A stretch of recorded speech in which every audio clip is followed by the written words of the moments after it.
Baik, selamat pagi. Karena hari ini pagi hari saya melakukan recording ini, saya hari ini bertamu ke sekolah SD Inas Somatriadi, di mana di sebelah saya adalah salah satu orang hebat yang menjadi pemimpin, menjadi leader sebuah sekolah, di mana ini adalah sekolah yang selalu berkolaborasi dengan SMP. Perkenalkan beliau adalah Bu Nina, nanti kami bisa kenalan langsung saja. Saya nggak hafal namanya. Oke, terima kasih Pak Agung. Saya diberikan mandat nih untuk diwawancarai ya. Perkenalkan, nama saya Gaudensia Nina Swasuti. Kebetulan saya diberikan tugas tambahan sebagai kepala sekolah di SD Ignatius Slamet Riyadi dari Yayasan Sari Suci Bandung. Itu kurang lebih saya sudah mengajar di SD Ignatius Slamet Riyadi dari tahun 2005, sehingga kurang lebih ada berapa tahun ya? 2005? Ya, 2005. 2005, sekarang 2023, berarti kurang lebih 17 tahun. Kurang lebih ya. Saya masih SMP. Oke. Terima kasih Bu Nina. Benar, kalau dilihat dari pengalamannya jelas Bu Nina sangat luar biasa. Dari 17 tahun, dari saya usia SMP sudah mengajar, luar biasa. Tentu banyak hal yang sudah Bu Nina alami ya, sudah duka menjadi seorang guru dan jadi pemimpin. Nah, di momen ini saya ingin banyak menggali informasi, sharing pengalaman dari Bu Nina sebagai yang mengalami banyak hal ketika mengambil keputusan Bu Nina. Ini yang pertama mungkin yang ingin saya tanyakan adalah pasti banyak sekali keputusan yang menjadi bahan pertimbangan Bu ya, misalnya tentang etika itu sendiri, tentang moralitas itu sendiri. Bagaimana sih Bu menyikapi kedua hal itu, tentang moralitas, tentang etika? Kita berbicara etika kepada anak atau etika kepada guru?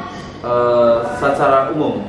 Biasanya lebih urusan dengan rekan guru atau dengan ketika memutuskan dengan anak juga tidak apa-apa. Jadi pengambil keputusan itu nggak mudah ya.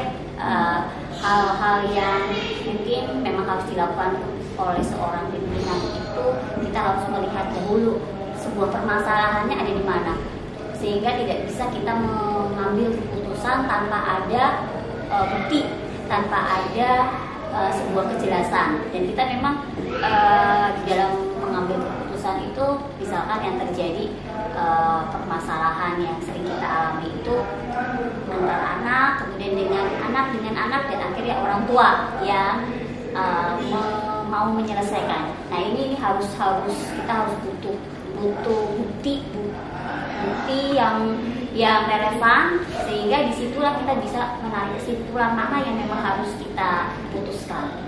Begitu kurang lebihnya seperti itu. Jadi melihat data dulu Bu ya, sumbernya seperti apa, kronologinya seperti apa, baru bisa mengambil sebuah keputusan. Oke. Nah yang kedua ini mungkin sedikit berat menurut saya Bu ya. Ada kalanya kan kita harus mengambil sebuah keputusan yang ini juga benar nih, tapi ini juga benar. Misalnya tentang anak yang tidak pernah mengerjakan tugas, tapi di dalam sebuah aturan pendidikan mungkin ya, kita sudah tahu dia tetap harus naik kelas. Ini kan dilema sekali Bu ya. Saya nggak tahu pernah tidak, tapi saya rasa semua pernah mengalami itu Bu ya. Kalau Bu Nina ketika kegiatan masa kayak gitu, bagaimana cara pengambilan keputusan?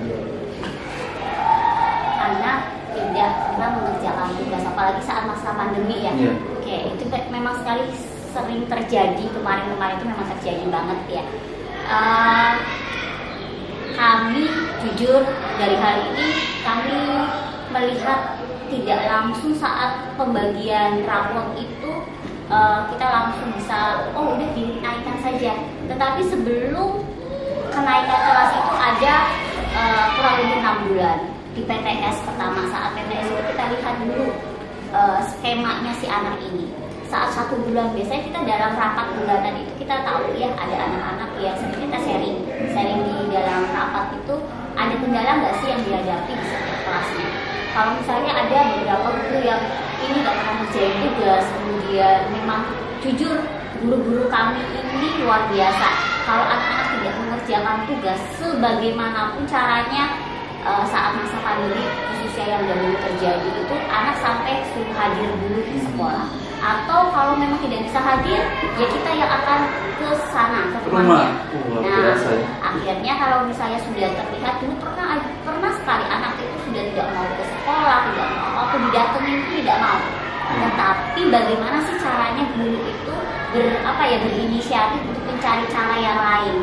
Akhirnya ya memang sih butuh satu perjuangan ya. Perjuangan itu nggak mudah. Nah ini yang memang kita gali. Anak itu mesti punya titik apa ya? Kalau dikatakan itu apa ya? Akhirnya merasa seperti terus lama-lama akhirnya menjadi apa ya? Menjadi sadar sendiri. Oh iya nggak tahu itu ya mungkin tangan Tuhan juga ya kali ya, tangan Tuhan yang tidak bisa kita pungkiri. Kalau kita berusaha apapun mesti akan bisa, dan itu yang terjadi. Jadi kita sih selalu di dalam perjalanan yang saat ada anak-anak yang seperti ini kita gali dulu, yaitu yang pertama kita lihat dulu anak ini kenapa sih tidak bisa mengerjakan tugas. Iya, apakah dia kesulitan di dalam fasilitas misalnya handphone atau apapun, atau dia memang di rumah itu tidak ada yang menemani. Nah di situ kita cari tahu dulu. Baru setelah kita cari tahu, kita bisa memutuskan ini seperti apa sih enaknya. Kalau anak yang memang di sana di rumah tidak ada yang mendampingi, datangkan saja ke sekolah. Seperti itu kalau masa pandemi. Kalau saat-saat setelah tatap muka sih, kebetulan memang setiap hari juga kita memang selalu update ya, melihat anak-anak, penilaian anak-anak. Kalau anak-anak yang nggak selesai memang sampai selesai ditunggu sama guru. Dan memang kalau misalnya gurunya memang sudah tidak bisa, biasanya kita koordinasi dulu kepada orang tua, sehingga orang tua juga tahu kendalanya di sekolah itu seperti apa, sehingga tidak menjadi waktu yang lama untuk menyelesaikan hal-hal seperti ini. Sehingga nanti tugasnya menumpuk, akhirnya anak pun terbebani. Itu yang paling penting. Ada permasalahan kecil, kita langsung hadapi itu, kita langsung tangani, sehingga anak itu yaitu tugas-tugas yang mungkin kalau satu oke, di mata pelajaran yang lain banyak ternyata menumpuk. Nah ini nanti menjadi kasihan juga ke anak. Kemudian orang tua ternyata tidak diberitahu. Nah itu adalah kesalahan juga. Nah jangan sampai terjadi. Memang masih sama dengan yang tadi ya, intinya adalah komunikasi dulu dengan pihak terkait dan meminimalisir itu terjadi dengan cara masuk di follow up, langsung ditindaklanjuti, sehingga keputusan. Berarti saya melihat di sini jarang ya momen sebuah ketika naik kelas itu dijadikan sebuah masalah berarti gitu ya. Ketika itu ada momen memutuskan itu, misalnya ada ya, kalau kasus yang lain lah ya, misalnya ada momennya memang anak berkelahi, ini dasarnya karena saya diejek. Terus satu lagi misalnya ya kayak tadi ibu sampaikan saya, dia sering diejek di mobil misalnya. Terus keputusan apa yang ibu ambil ketika momen seperti itu? Iya. Ini contoh juga. Ya, Oke. Misalkan ini juga yang terjadi ya. Kebetulan memang namanya anak-anak itu kan belum paham untuk itu kalau saya jahilin teman itu ternyata bisa menjadikan anak yang satu dengan anak yang lain itu rasanya berbeda. Ada yang langsung dimasukkan ke hati, ada juga anak yang tidak peduli, mau dipukul mau diapapun tidak peduli. Tapi ada anak juga yang dipukul kemudian masuk ke hati yang menjadi dendam. Nah ini yang akhirnya si anak yang dendam ini mencoba mencari teman-temannya. Nah kemudian minta, ayo yuk kamu bantuin saya untuk memukul si A misalnya.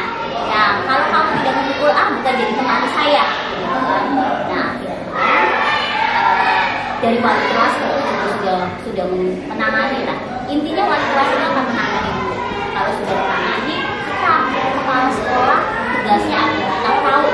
Karena jangan sampai informasi apapun yang terjadi tidak diketahui oleh kepala sekolah. Karena apa?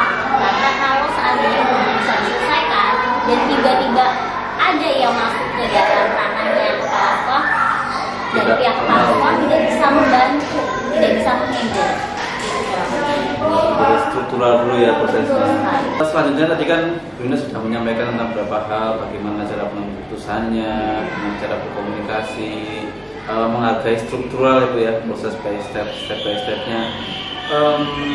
Cara yang jauh ini paling efektif dalam menyelesaikan sebuah masalah dan mengambil keputusan itu yang paling gampang seperti apa prosesnya, atau cara yang paling gampang Ibu untuk memutuskan sesuatu hal itu bagaimana? Oke. Masalah itu mesti timbul itu bisa masalah kecil, bisa masalah besar ya. Jadi gini, kalau saya berprinsip begini, masalah kecil itu jangan sepelekan. Karena apa? Karena dengan masalah kecil kita sepelekan, itu hal kecil kok, nggak usah dipusing-pusingkan. Tetapi semakin lama menumpuk, itu akibatnya menjadi masalah yang besar dan akhirnya menjadi bom. Nah, itu yang jangan sampai itu terjadi. Seringkali saya setuju kepada teman-teman guru itu, apapun masalah hal yang kecil selesaikan dengan sebaik mungkin. Jadi selesaikan oleh Bapak Ibu wali kelas. Karena apa? Dengan mereka bisa menyelesaikan masalah, berarti mereka bisa namanya manajemen kelas itu sendiri. Karena saya sih juga berprinsip kalau kelas itu adalah keluarga mereka, sehingga apapun itu, apalagi kita di sekolah dari pagi sampai sore, seringkali anak itu merasa ya orang tuanya adalah bapak ibu guru yang ada di situ. Makanya jangan sampai kenyamanan anak itu kan dari bapak ibu guru yang ada di kelas. Sehingga kalau misalnya bapak ibu guru kurang mengayomi, ya itu masalah nanti akan timbul sendiri.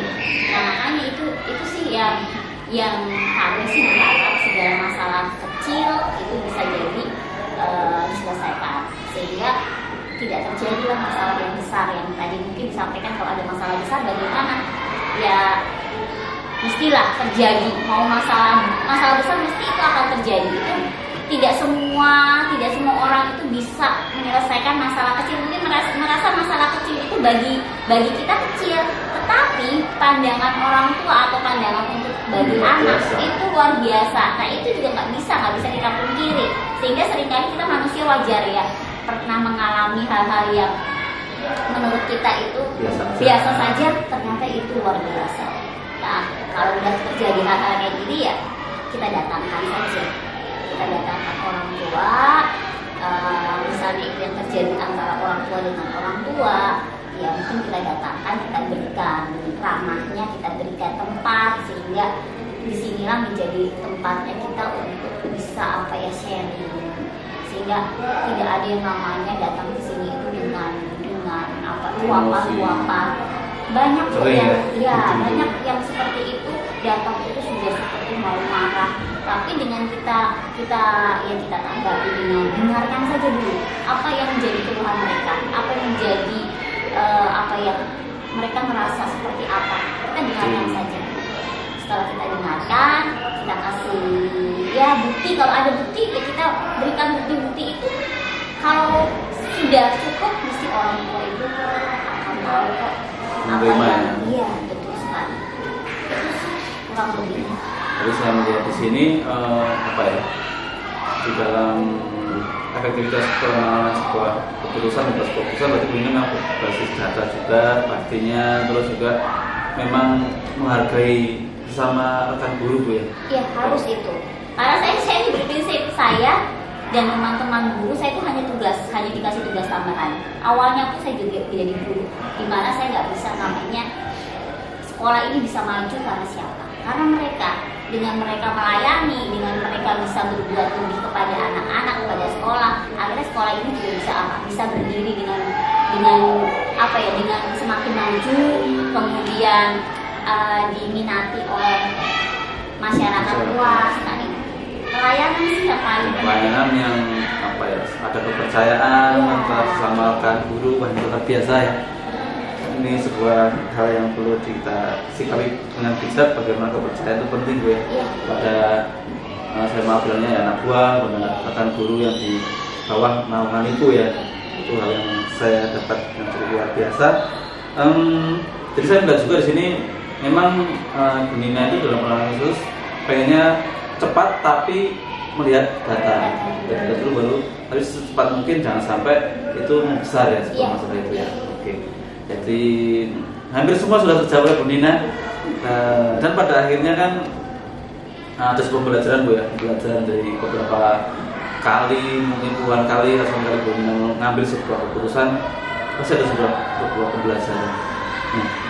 Nah, saya pengen tahu nih sebagai guru yang masih belajar, pembelajaran apa tuh yang bisa dibagikan ke saya ketika mengambil sebuah keputusan.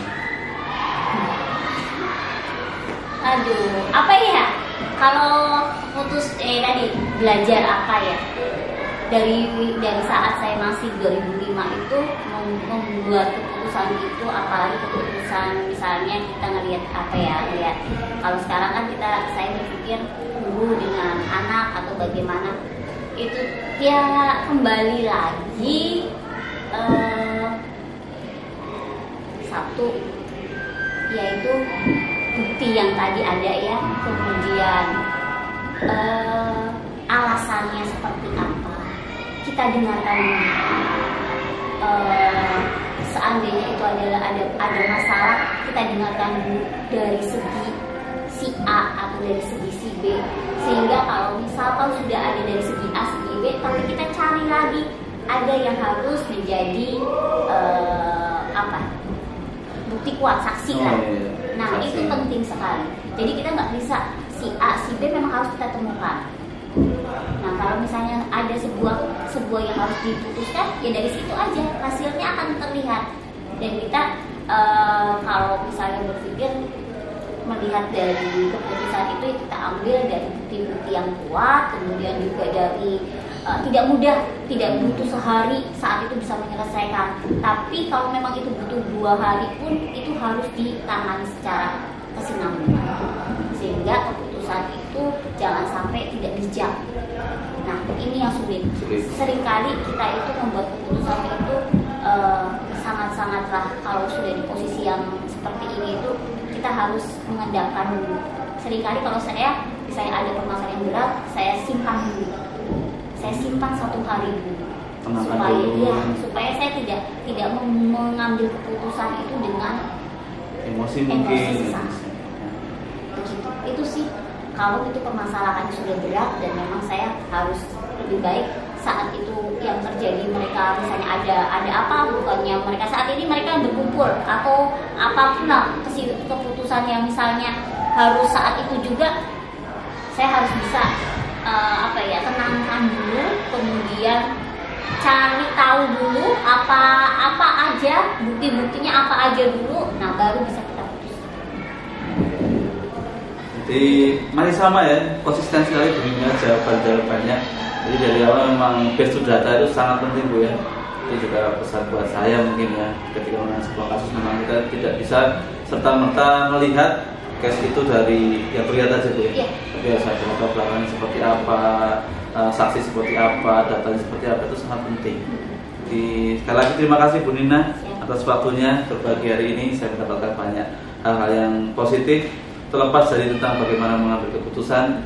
Tapi saya lihat di sini ini adalah kepala sekolah yang sangat percaya bahwa kemajuan sekolah itu bergantung kepada semua yang terlibat atau masyarakat yang ada di sekolah ini. Terima kasih Bu Nina atas waktunya. Selamat pagi. Selamat pagi.